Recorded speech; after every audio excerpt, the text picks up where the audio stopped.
بعض دفعہ سوال ہوتا ہے کہ جی کیا فائدہ ہے جھولے اور تابوت کا؟ بالکل فائدہ ہے. ہم میں سے کوئی بھی شیعہ نہ زلجنے کو، نہ جھولے کو، نہ تابوت کو، نہ علم کو خدا نہیں سمجھتا، امام نہیں سمجھتا. ہم ان چیزوں سے کبھی بھی نہیں مانگتے. ہاں ان کو چھوتے ہیں تبرکن، مانگتے نہیں ہیں. ہم کوئی نہیں مانگتا شیعہ، کسی کو دنیا میں نہیں دیکھیں گے. حتیٰ اگر علم ہاتھ میں ہے تو بالکل وہی کیفیت ہوتی ہے جب خانہ کعبہ کا پردہ ہاتھ میں ہوتا ہے. پردے سے کوئی نہیں مانگتا، پردے سے مانگنا شرک ہے. حتیٰ خانہ کعبہ کی دیوار سے مانگنا شرک ہے. خانہ کعبہ کو شرک، سجدہ کرنا گناہ ہے، حرام ہے بلا شک. خانہ کعبہ ڈائریکشن ہے، خانہ کعبہ متبرک، اس سے تبرک ہے، برکت لیتے ہیں، تبرک برکت لیتے ہیں. اب جب اس کے پردے کو پکڑتے ہیں کہ جو انبیاء بھی یہ کام کرتے تھے، تو اللہ کے دامن کو تھوڑی پکڑتے ہیں. اللہ منزہ، اس کا لباس نہیں ہے کوئی. لیکن یہ ایک متبرک چیز کو تھامتے ہیں، متبرک چیز نگاہوں کے سامنے ہوتی ہے. در حقیقت ہمارا تعلق خدا سے ہے.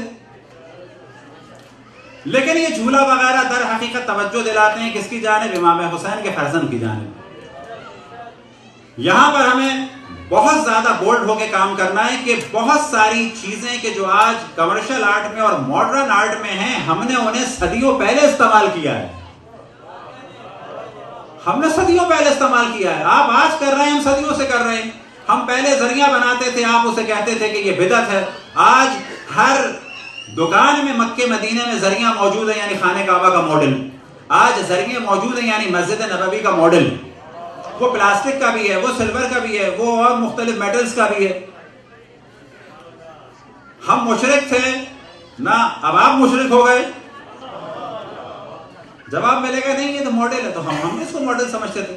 ہم نے کبھی بھی کسی ذریعے کو نہ اللہ سمجھا، نہ رسول سمجھا، نہ حتیٰ مولا علی سمجھا.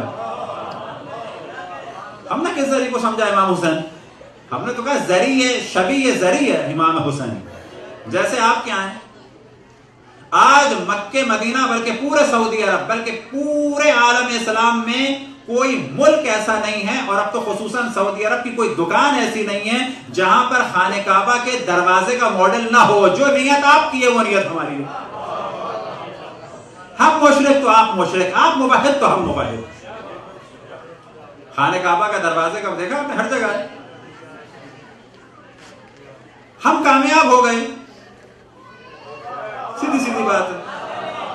آج آپ وہی کر رہے ہیں جو ہم کر رہے تھے. اب اس کی جو ایک ماڈرن مثال دی جا سکتی ہے، فلسطین میں شیخ احمد یاسین کو کہ جو نابینا تھے، اور نہ معذرت نابینا نہیں تھے، مفلوج تھے، انہیں مارا گیا. تو آج اگر آپ گوگل میں بھی سرچ کریں شیخ احمد یاسین کا فیونرل کے نام سے، تو جب بھی ان کی برسی ہوتی ہے تو ویل چیئر اٹھاتے ہیں. یہ ویل چیئر اللہ ہے، رسول ہے، امام ہے، کون ہے؟ کہا جائے گا نہیں. اصل میں ویل چیئر کسی نبی نے اٹھائی؟ ویل چیئر حضرت ابوبکر یا حضرت عمر یا حضرت عثمان یا کسی خلیفہ نے اٹھائی؟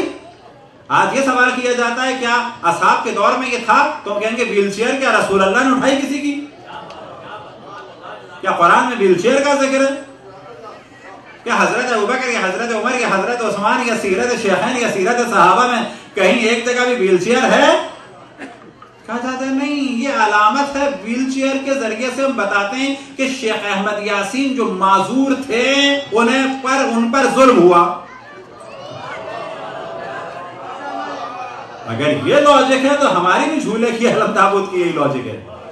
ہم قطعاً علم کو یا تابوت کو یا زلزلے کو اللہ رسول یا امام نہیں مانتے.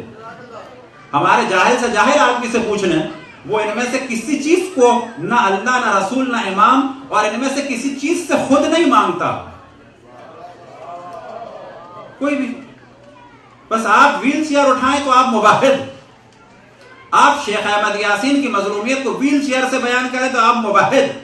ہم فرزند رسول اللہ کی مظلومیت کو بیان کریں تو ہم مشرک. یہ کون سا انصاف ہے؟ یہ کون سا عدل ہے؟